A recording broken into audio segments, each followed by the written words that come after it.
Question दिया है कि एक आयताकार भूखंड की लंबाई इसकी चौड़ाई से तिगुनी है ना। तो भूखंड का क्षेत्रफल हमें दिया है 768 मीटर का स्क्वायर। तो भूखंड का परिमाप ज्ञात करें। ठीक है, तो देखो उसने क्या दिया कि लंबाई जो है ना चौड़ाई से तिगुनी है। अगर हम चौड़ाई को क्या मान लें, चौड़ाई को कुछ भी मान लो, चाहे x मान लो चाहे a मान लो, चौड़ाई बराबर अगर x है तो लंबाई बराबर क्या हो जाएगी भाई, क्योंकि लंबाई वो क्या कह रहा है तिगुनी है, तो 3x हो गई। ठीक है ना भाई। तो अब हमें क्या करना है कि अब क्षेत्रफल हमें दिया और परिमाप पूछा है, तो देखो हमें लंबाई हमने मान ली और चौड़ाई हमने मान ली है ना, मतलब दरअसल ये लंबाई और ये चौड़ाई। ठीक है, तो क्षेत्रफल क्या होता है आयत का, आयत का क्षेत्रफल होता है भाई लंबाई और गुना चौड़ाई। ठीक है, अब उसने क्या दिया है कि भाई हमने तो माना है बराबर लंबाई कितनी है 3x है और चौड़ाई कितनी है x है। उसने आयत का क्षेत्रफल कितना दिया है 768, तो हम यहाँ रख देंगे 768।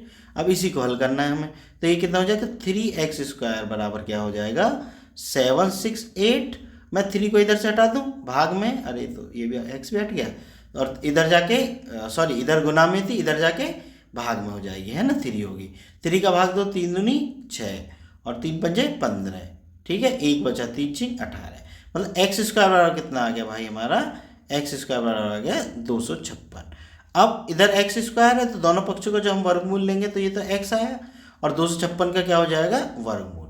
तो मेरे हिसाब से वर्गमूल तो निकालना आता होगा, नहीं आता होगा तो 1 सेकंड में अभी बता देता हूँ। देखो वर्गमूल में क्या होता है पीछे से जोड़े बनते हैं ना, तो इसके जोड़े ऐसे बने। अब हमें भाग देना 1 एकम 1, क्यों, क्योंकि जितना यहाँ लिखा जाना है उतना यहाँ लिखा जाना है, इसके बराबर हो या इससे कम हो, ये हमें लिखना है।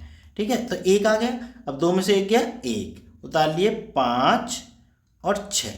ठीक है, अब क्या करते हैं हम 1 का दुगुना लिख दो 2।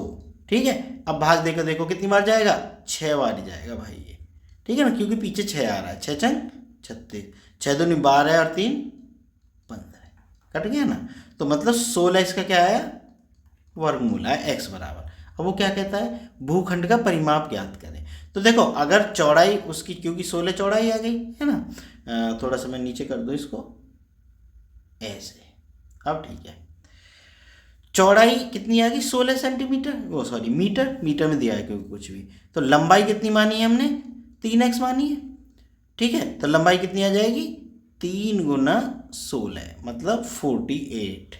ठीक, ये आ गई ये। अब उसने पूछा परिमाप, तो परिमाप बराबर क्या होता है भाई, परिमाप बराबर होता है 2 गुना लंबाई और प्लस चौड़ाई, ये आयत का परिमाप होता है।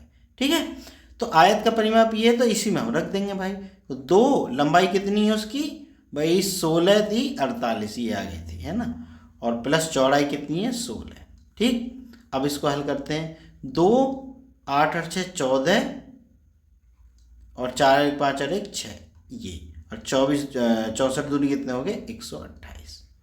ठीक है ना, तो उसका परिमाप कितना है 128 है, कहीं नीचे कर देता हूँ थोड़ा, ये 128। तो यही हमारा आंसर होगा। ठीक है बच्चों, अगर वीडियो पसंद आई हो तो चैनल को सब्सक्राइब जरूर कर लेना। मिलते हैं फिर नेक्स्ट वीडियो में।